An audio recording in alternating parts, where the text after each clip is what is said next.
Ra ra Roma Roma ma ga ga ooh la la, what's your bad romance? Ra ra Roma Roma ma ga ga ooh la la, what's your bad romance? I want you ugly, I want you disease. I hope I may be forgiven that I have not made my opera throughout unnatural like those in vogue, for I have no recitative, excepting this. As I have consented to have neither prologue nor epilogue, it must be allowed in opera in all its forms. The piece indeed hath been heretofore frequently presented by ourselves in Rachel's living room, so that I cannot too often acknowledge your charity in bringing it now on the stage with the help of some of the most unenthusiastic actors we could find. Without further ado, I present to you 6 plays in approximately 25 minutes by the reduced British Literature Society. Oh, I forgot to mention, the first play on the docket tonight is The Beggar's Opera, by John Gay. For your edification we have done our best to preserve the satire and vulgarity of the original play. Enjoy This Woman That Seduces All Mankind. By her we first were taught the wheedling arts. Her very eyes can cheat, when most she's kind.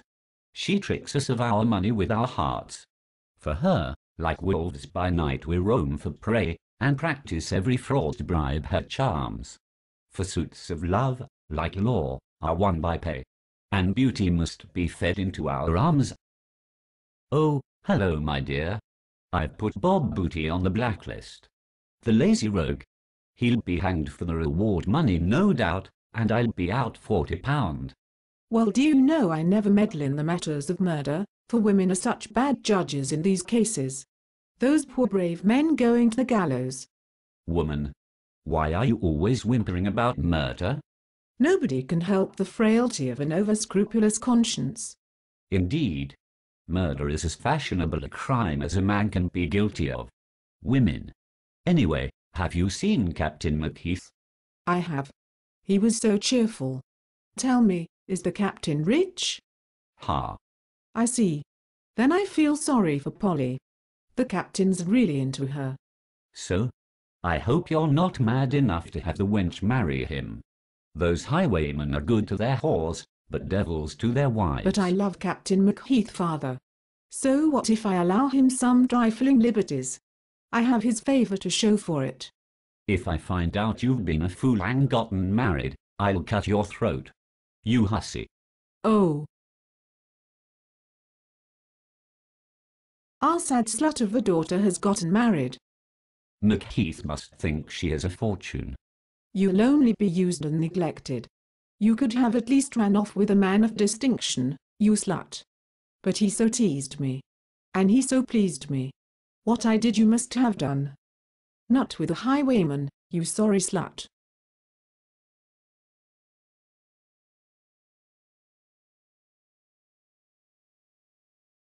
I don't care what she does with that man, it's marriage that makes it a blemish. No doubt he's worth money, but I'd bet Macheath has 2 or 3 wives already. The thing, husband, must and shall be done. We will have him peached. Well, well. Look who's talking about murder now. After learning of her parents' plot to murder her beloved, Polly runs to find the captain. They part with loving words and Macheath promises to stay true to her. Of course, Macheath has to do some whoring before he gets out of town and is soon captured. Let's watch. I seize you, sir, as my prisoner. Women are decoy ducks. Who can trust them? Beasts, jades, jills, furies, whores. Ah, but they pretty creatures. If we can trust them. I promised the wench marriage. What signifies a promise to a woman? Lucy. You jerk. How can you look at me after what you've done? My dear Lucy, do you no longer see me as a husband under such circumstances? A husband? Do you take pleasure in insulting the women you have ruined? I know about your affair with Miss Polly Peachum. What? That was nothing. I kiss her and tell her things that mean nothing. It's all in fun. Don't be jealous. Then it seems you're not married to Miss Polly. I hope you're as good as your word, because I long to be made an honest woman.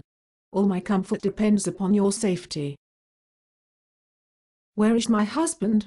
Husband, why do you ignore me? There ought to be some preference shown to a wife. Don't listen to her, Lucy.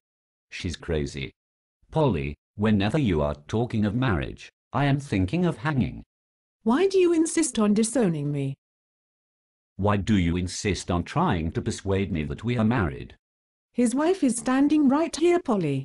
Seriously, Polly, you've carried the joke a little too far. Shut up, Lucy. I'll kill To you. be sure, wench, you must have been aiding and abetting to help Macheath escape. Did he tip handsomely? When a woman loves, a kind look, a tender word can persuade her to anything, and I could ask no other bribe. You vulgar slut. But love, sir, is a misfortune that may happen to the most discreet woman, and in love we are all fools alike. Fools indeed. There is nothing moves one so much as a great man in distress. Well, his escape will be for nothing. Peacham and I will find him. Peacham and Lockyer get a tip from a local drunk and Macheath is soon recaptured. You all knew it was coming. And so did Captain. You had neither the chance of love or money for another escape. You are ordered to be hanged immediately. My dear Lucy, my dear Polly, our marriages are now at an end. I would give you advice on your future marriage endeavors, but who am I to speak? How can I support this sight? I'm in too much distress. Well, there's 4 more women, Captain, each with a child apiece come to see you off. What? 4 more wives. Ready the gallows. Macheath was left in quite a scandalous predicament. All those illegitimate children. It kind of reminds me of high school. Speaking of high school, we move on to some rumor-spreading goodness in Richard Sheridan's school for scandal. Don't believe everything you hear. Gossip, gossip, gossip. I sure love gossip. And I'm completely confident that being a rumor-spreading lady will definitely not come back to bite me in the ass. Well said, madam. With a not at all obviously evil name like Snake, I think I'll share all of my devious plans with you. You see, I totally have the hots for this hottie named Charles, but he only has eyes for that pathetic little Maria. Now I shall do everything in my power to break them up. Mwahaha. Sounds promising. I totally won't tell anyone your secrets. Or will I? I heard a nasty rumor that my hot young wife is cheating on me.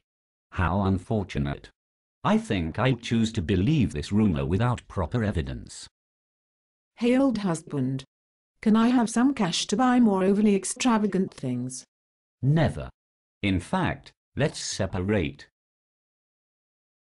Fine by me. I've got better stuff to do anyway. Hey, Mario. You're looking pretty foxy tonight. Thanks, I guess. You know, Sir Peter said I was a model for the young men of the age. That's some pretty high praise, baby. Wanna hook up?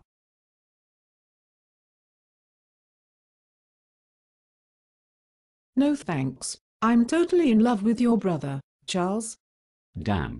Now I'll have to go find another rich heiress. A lot of things happened. Some rumors were spread. Some lives were ruined. Joseph tries to hook up with Lady Teasel and gets cock-blocked by her husband. Then Joseph's rich uncle shows up and gives all his money to Charles. Gee, old husband. I'm sure glad we made up. I promise I'll stop being money hungry from now on. But I'll still gladly accept many gifts. That's good news, hot wife. And look, our Maria is finally going to be out of our hair now that she's engaged to Charles. That's even better news. Yep. Totally. In desperation, Joseph propositions the rumor spreader. Hey, Lady Sneerwell. It sucks that you were betrayed by Snake and I can't mooch off Mario or my uncle. In related news, I don't remember you ever looking so fine and rich. What do you say, sexy lady? Want to pay me for a sexy good time? Better than nothing.